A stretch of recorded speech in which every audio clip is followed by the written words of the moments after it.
Muito bem, pessoal, vamos continuar a tratar o nosso assunto direito administrativo. Nesses dois vídeos eu estarei abordando com você o assunto a organização da administração pública, no assunto sobre as formas pelas quais o Estado vai prestar a atividade administrativa. Em um outro módulo eu estarei abordando com você o assunto a administração pública direta, bem como a indireta, que faz parte dessa organização no que diz respeito à estrutura da administração pública. Muito bem, vamos então começar. Pessoal, a organização administrativa é a parte do direito administrativo que vai estudar a estrutura interna da administração pública, compreendendo os órgãos, bem como as pessoas que compõem esta estrutura interna. Tudo bem? Em âmbito federal, ou seja, no âmbito da União, esse assunto sobre a administração pública direta, bem como a indireta, você vai encontrar no Decreto-Lei 200/67. A segunda observação que você precisa ter em mente é que, para que a administração pública venha cumprir com as suas competências ou com as suas atribuições ou as atividades, ela dispõe de duas técnicas ou de dois instrumentos em tela para você. O primeiro, a centralização administrativa de uma forma desconcentrada, bem como a descentralização administrativa.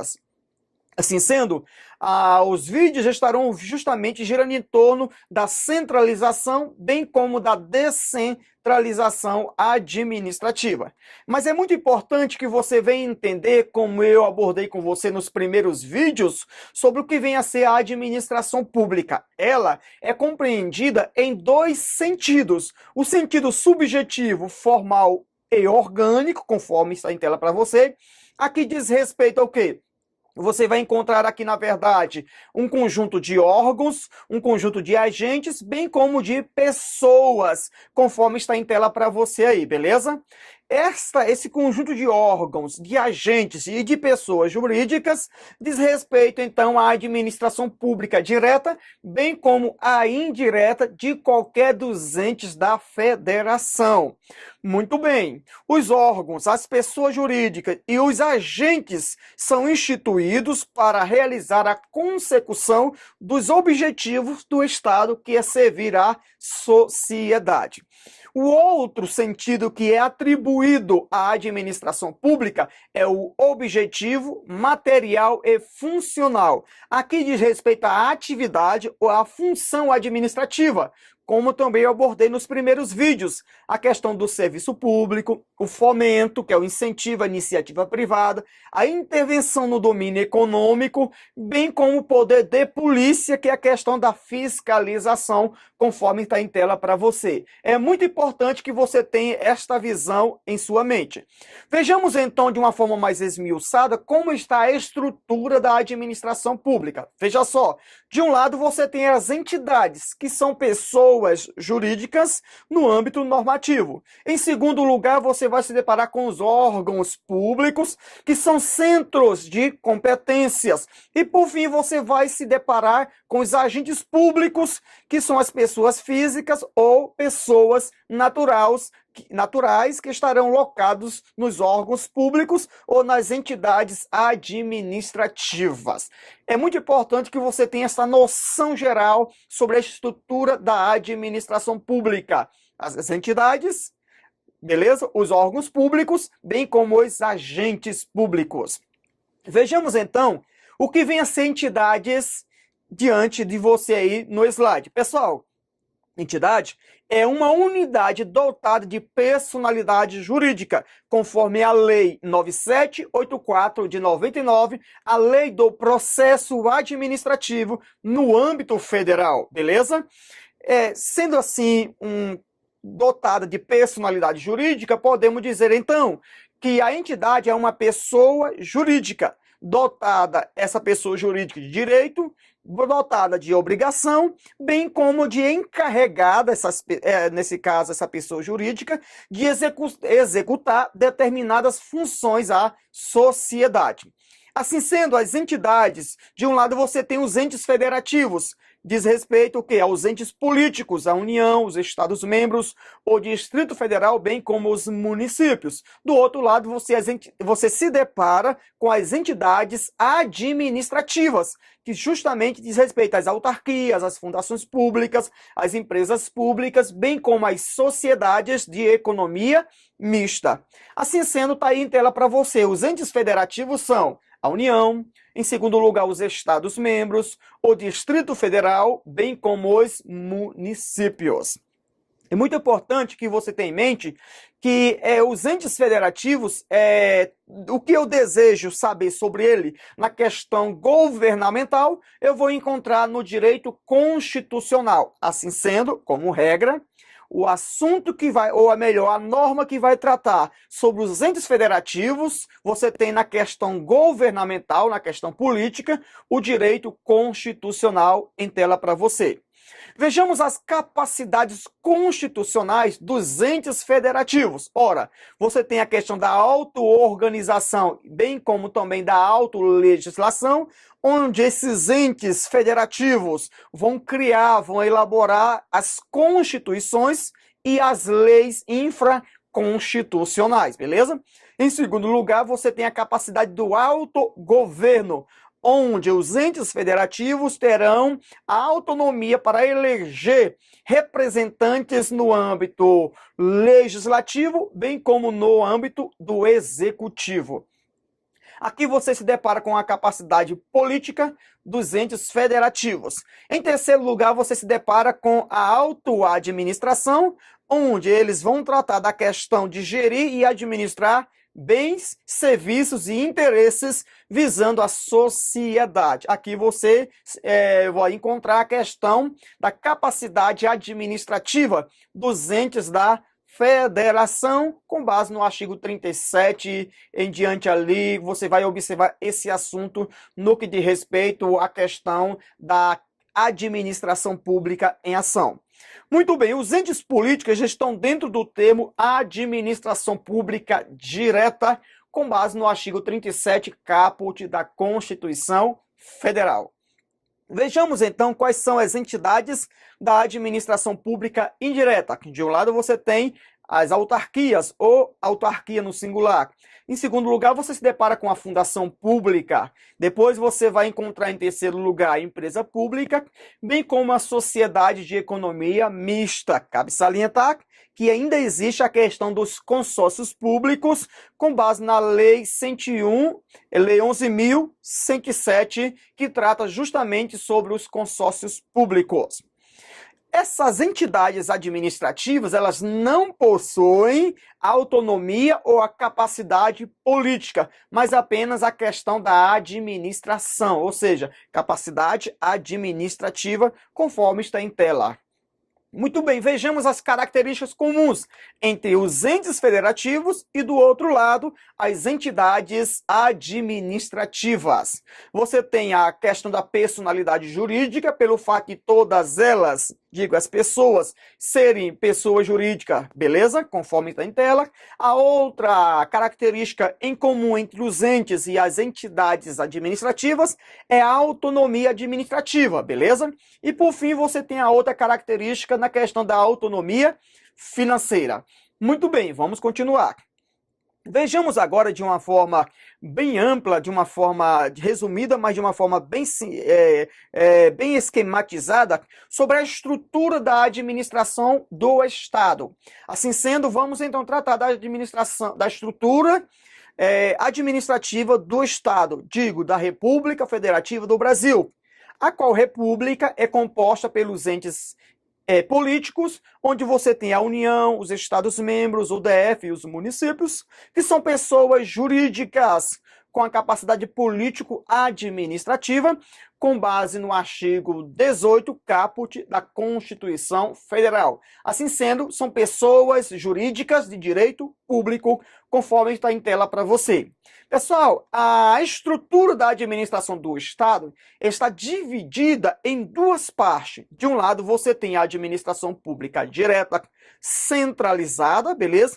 Do outro, você vai se deparar com a administração pública indireta, onde nós vamos lidar com a descentralização descentralização administrativa, beleza? Descentralização por territorial, beleza? Descentralização por outorga, bem como por delegação. São os três termos principais, primários, na descentralização administrativa, melhor dizendo.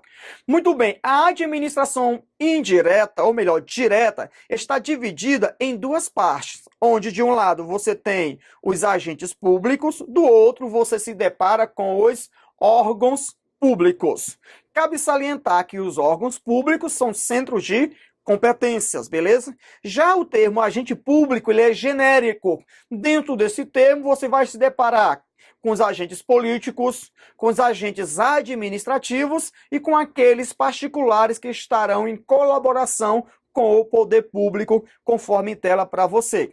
Na questão da administração pública indireta, conforme eu já tratei com você, você tem as entidades administrativas em tela para você, e eu coloquei os consórcios públicos com base na Lei 11.107 em tela para você, beleza? Faça as anotações do seu material e vamos prosseguir. Muito bem, a questão da autarquia, da fundação pública, da empresa pública, conforme eu já abordei, você vai encontrar no âmbito federal, no Decreto-Lei 200/67. Observações, embora você já saiba, já tenha ciência dessas observações, mas a primeira é que os entes federativos são pessoas jurídicas políticas da administração direta. Já as entidades administrativas são entidades da administração pública indireta. Em terceiro lugar, os entes federativos, eles possuem capacidade política, bem como a questão administrativa, pois a capacidade administrativa estará sendo exercida através dos órgãos, beleza? E, em quarto lugar, é muito importante que você tenha em mente que as entidades administrativas possuem apenas a capacidade de administrar. É muito importante que você saiba que a criação dos entes federativos se dá por normas constitucionais, já as entidades administrativas por normas infraconstitucionais, com base no artigo 37, inciso 19 da Constituição Federal, beleza? Fez as anotações? Vamos então prosseguir. Assim sendo, vamos entrar nas formas pelas quais o Estado presta a atividade administrativa.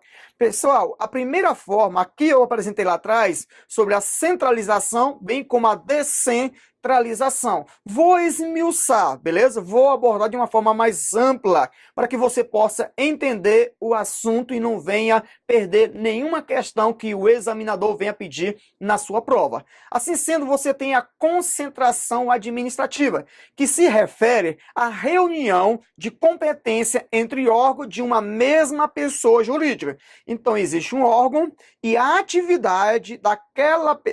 atividades daquela pessoa jurídica estarão, nesse caso, as atividades concentradas naquele determinado órgão, disse no singular, beleza?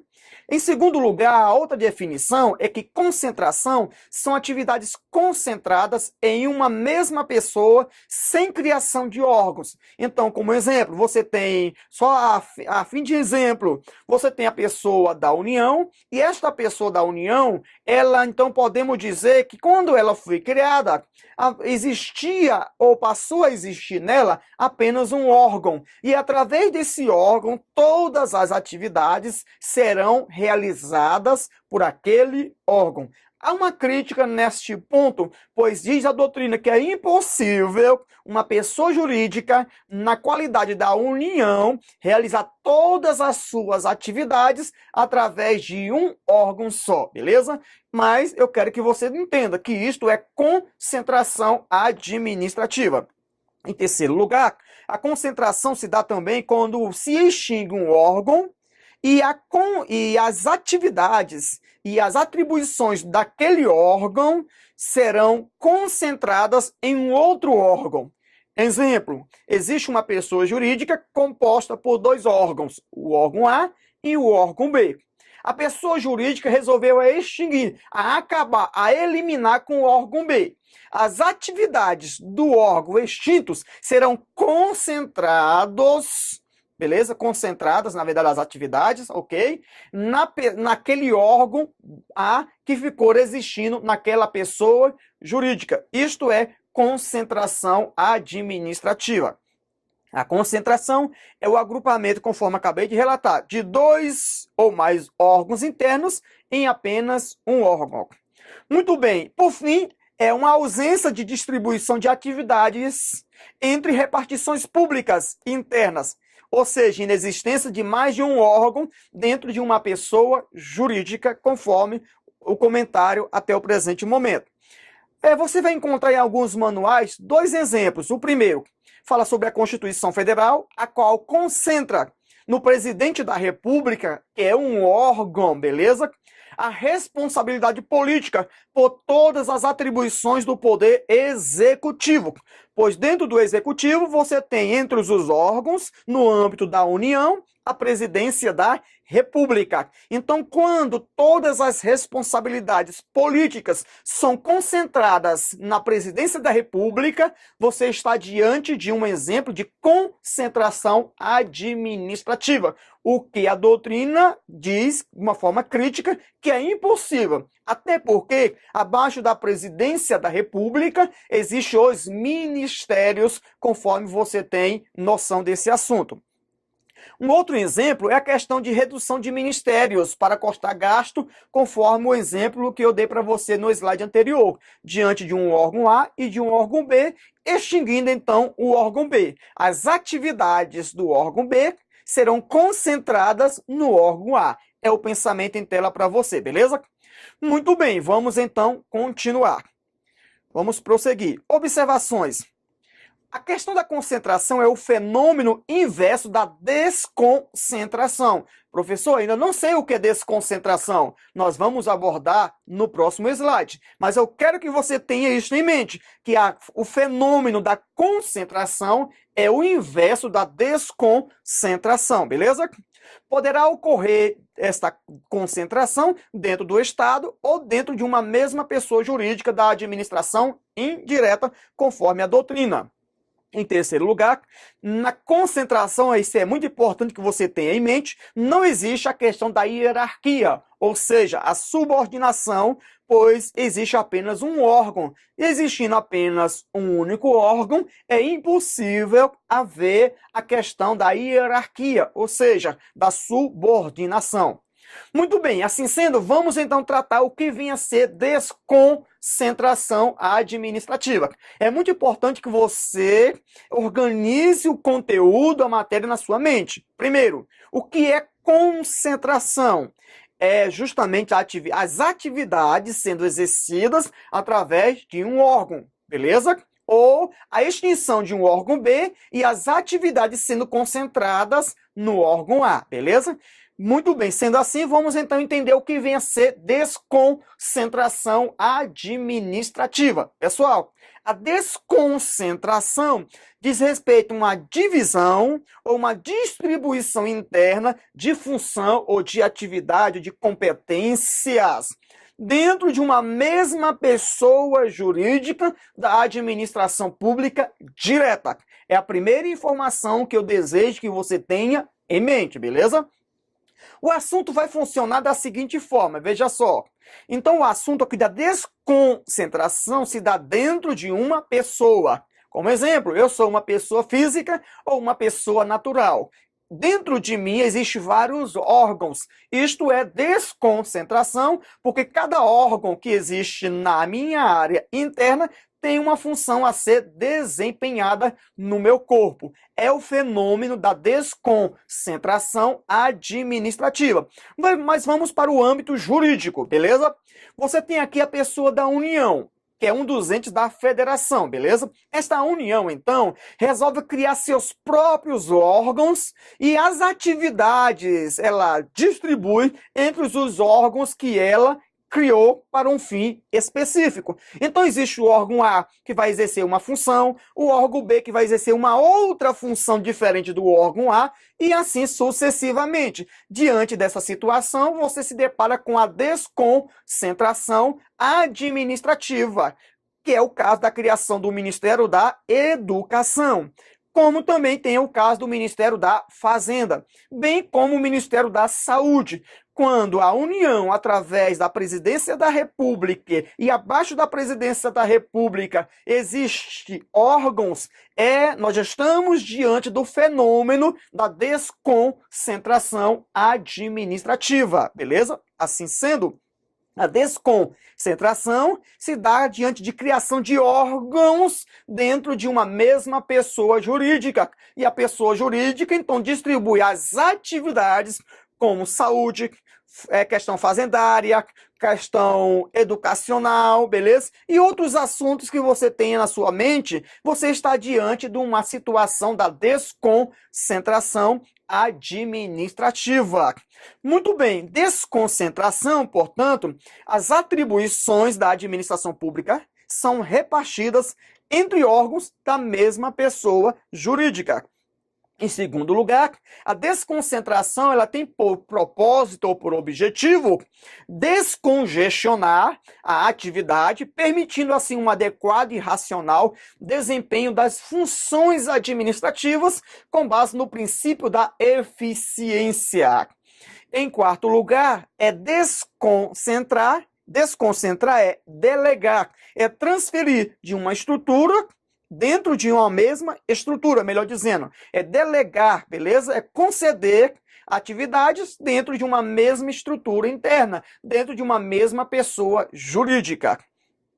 É uma pessoa jurídica que reparte entre seus órgãos internos competências. Na desconcentração, aqui sim, existe a questão da hierarquia, ou seja, a subordinação hierárquica. Por fim, essa desconcentração você vai encontrar na administração pública direta, bem como na indireta de qualquer dos poderes, da União, dos estados, do DF, bem como dos municípios, em tela para você, com base na Lei 9784 de 99, que é a Lei do Processo Administrativo no âmbito federal. Ok, então vamos prosseguir. Pessoal, vejamos as espécies de desconcentração administrativa, beleza? Existe a desconcentração territorial ou geográfica. Aqui você vai se deparar da seguinte forma, que as atribuições são desempenhadas por centros de competências em pontos territoriais distintos daquela pessoa. Existe uma pessoa jurídica que está situada em um determinado território, mas ela então poderá ter outros órgãos nos demais estados da federação. Então, poderá existir órgão em Minas Gerais, no Goiás, no Pará, no Ceará, e assim você pode viajar juridicamente falando no seu pensamento. Você, então, está diante da primeira espécie de desconcentração, que é a territorial ou geográfica. Você tem aqui a União com órgãos espalhados pelos Estados-membros, como é a questão dos tribunais nos diversos estados da federação. Em segundo lugar, você tem as subprefeituras municipais. Isto é um caso de desconcentração geográfica ou territorial. Em terceiro lugar, você se depara com a delegacia de polícia, bem como a questão da delegacia regional de saúde, espalhado nas diversas partes daquele território. É uma desconcentração administrativa. A outra espécie de desconcentração é em razão da matéria, em razão do tema, em razão do assunto, questão temática. Aqui você observa que a distribuição de competências se dá mediante a especialização de cada órgão em determinado assunto, como é o caso dos ministérios. Cada ministério foi criado para um fim específico. É justamente a desconcentração em razão do assunto, da especialização, do tema ou da matéria que aquele órgão estará tratando diante da sociedade. Está aqui os exemplos para você, todas as informações que você precisa ter em mente. Muito bem, vamos prosseguir.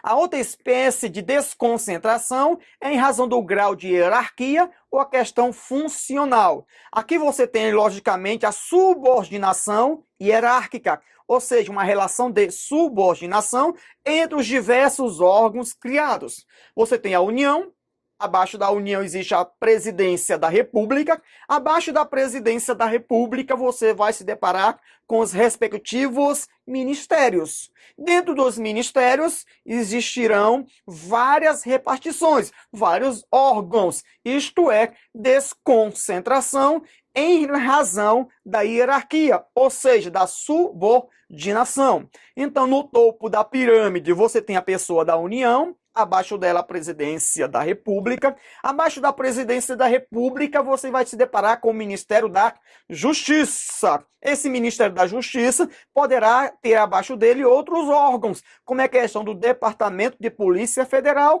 bem como a questão da Delegacia de Polícia Federal. Isto é, desconcentração em relação à hierarquia, conforme está em tela para você as informações. Muito bem, vamos prosseguir com o nosso assunto.